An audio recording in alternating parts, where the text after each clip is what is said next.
This is a Fox News alert. Israel's ground offensive against Hamas militants in the Gaza Strip has now entered its fifth day, and yesterday was reportedly the bloodiest day of the conflict so far. And as the death toll continues to rise, standing by with the very latest details from Gaza City is Fox News' own Connor Powell. Connor.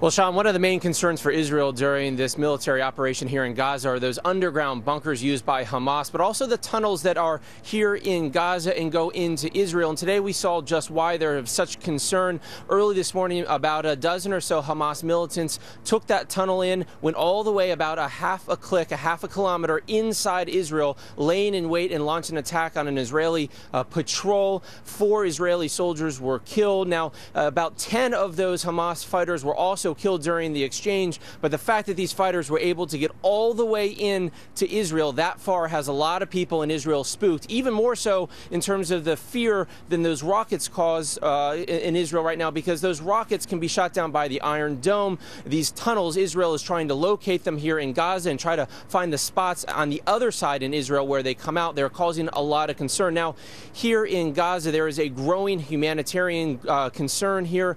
According to health officials, 571 Palestinians have been killed in the last 2 weeks during the conflict here. Most of those, the majority of those, civilians, women and children. Today at a hospital, we saw a great many children injured. We also went to a refugee camp where we saw women and children fighting over drinkable water. There's a shortage, according to the UN, of drinkable water, of food. The UN saying right now that 81,000 Palestinians have taken shelter in UN facilities here across Gaza. As a result, the United States State Department announcing today that they are giving $47 million rather to humanitarian assistance here in Gaza. The concern is that the fighting is intensifying, that there's a talk of a ceasefire, but nothing really is improving here on the ground. And in many ways, Sean, it is getting much worse for both sides. Connor, thank you. Now, yesterday, Secretary of State John Kerry made the rounds on the Sunday talk shows. Now, before his appearance on Fox News Sunday, he was caught on a hot mic making these comments about the Israeli-Hamas conflict. Watch this.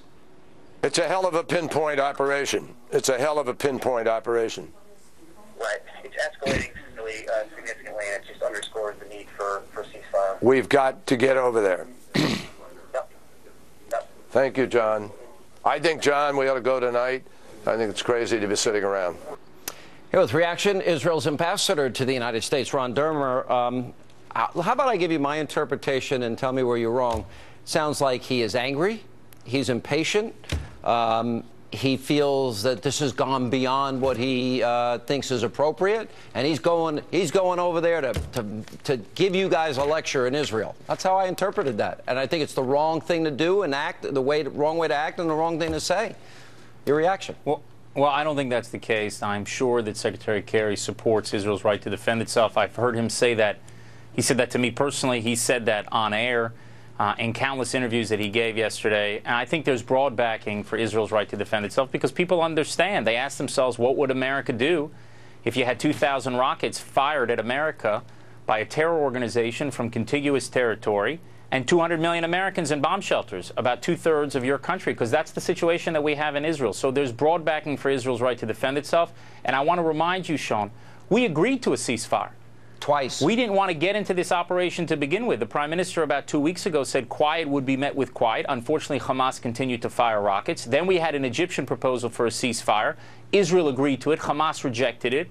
There were UN ceasefire proposals. There was also a humanitarian ceasefire proposal. And every single time, Israel abided by it and Hamas rejected. That's the problem. Hamas has to stop the rocket fire at Israel.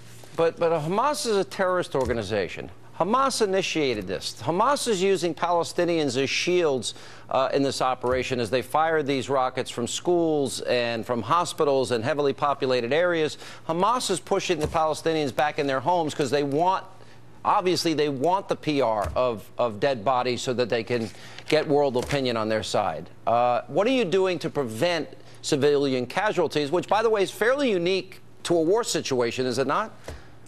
It is, and I think it's unprecedented, particularly when your own homeland is being attacked. We've got 2/3 of our population in bomb shelters, and we are taking action that I'm not aware another country faced with a similar threat has ever taken. We drop flyers, and we make phone calls, and we send text messages. We do everything to keep their civilians out of harm's way. They do everything to keep their civilians in harm's way. That's the difference between us and them. And I don't know, Sean, if there is another example of an organization or a state, in this case it's a terror organization, Hamas, using their civilians as human shields in such a strategic, structural way. That's what's happening. Their entire tunnel network, their missile system, everything is designed to force Israel to take action in the hope that we will make a mistake, that civilians will be killed, and even the most careful action, legitimate actions of self-defense, civilians could be killed. Then they're hoping that those pictures will run on television, and everyone who sees those pictures, obviously, you have a heart, you're very compassionate, but then they hope the blame will be put on Israel. It has to be put on Hamas for putting their civilians in harm's way. I got to tell you something. I don't think I've seen. Now, this is a video, a surveillance video underground right there of a number of Hamas people. I don't think I've seen a more sophisticated underground tunnel system in my entire life. How many tunnels do you think are running from Gaza into Israel? Because this one got blown out by the Israeli Defense Force. I don't want to give you an exact number, but let's just say it's dozens. And we're exploding a lot of them right now. We're finding a lot of them. That's why our military is in there. But it just goes to underscore once again that Hamas took hundreds of millions, billions of dollars that they received, not to provide a better future for the people of Gaza, not to help the Palestinian civilians in Gaza have a better life, but basically to build these terror catacombs. That's what you have, a subterranean fortress that they have built under Gaza in order to attack Israel. It's very interesting because what would America do is the main question. 2/3 of the country in a bomb shelter, 2,000 rockets fired into American towns and cities. You know, I actually spoke with you earlier today. You used an interesting analogy where, you know, you talked about the bombing of Britain in World War II and what their reaction was with the Germans. They carpet bombed German cities under the similar circumstances.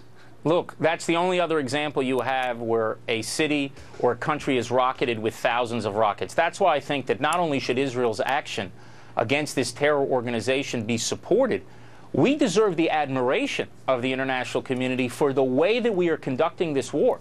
We are conducting it when our own people are sitting in shelters, and we are doing everything to avoid civilian casualties. And if the world wants to prevent more Palestinian civilian casualties in the future, they should stand with Israel today. They should send a message to Hamas that the human shield strategy is not going to work. We're not buying it. We're not going to blame Israel for this. We're going to blame you. And I hope that the UN, international human rights organizations will stop being silent and will take a clear stand against Hamas and their use of human shields. All right, Ambassador Dermot, thank you for being with us. And